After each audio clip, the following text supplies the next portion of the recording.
అవతల జీడిపప్పు బాదపప్పు తింటున్నారా? నువ్వు శనక్కాయ పప్పు తింటా కూడా ఉండదు నీ గతి. శనక్కాయ పప్పు కూడా తినలేవు. సోమరోడివి, సంపాదించాలనే ధ్యాస లేదు. అట్ట చూసిన వాళ్ళు ఇట్ట బాగుపడిపోయి బిల్డింగ్లు కడుతున్నారు. నువ్వు ఎందుకు కట్టలేదు? వాడికి 6 చేతులు ఉన్నాయా? 3 తలకాయలు ఉన్నాయా?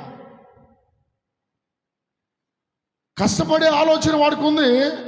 నువ్వు తాగి ఎంజాయ్ చేసే ఆలోచన నీలో ఉంది. సోమరోడివి, సంపాదించాలని లేదు. అట్ట చూస్తే ఇట్లా బాగుపడుతుంటే మనం ఎందుకు ఇట్లా ఉన్నాము అని ఆలోచించుకోవాలి క్రైస్తవుడు.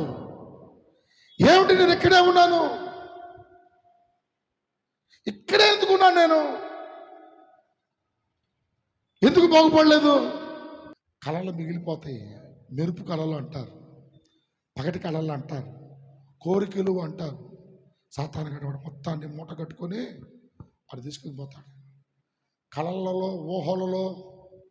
ఊహలలో బ్రతుకుతూ ఉంటాం మనం. ఊహలు ఏమైపోయిందయ్యా ఈ 60 ఏళ్ళ జీవితం అంటే?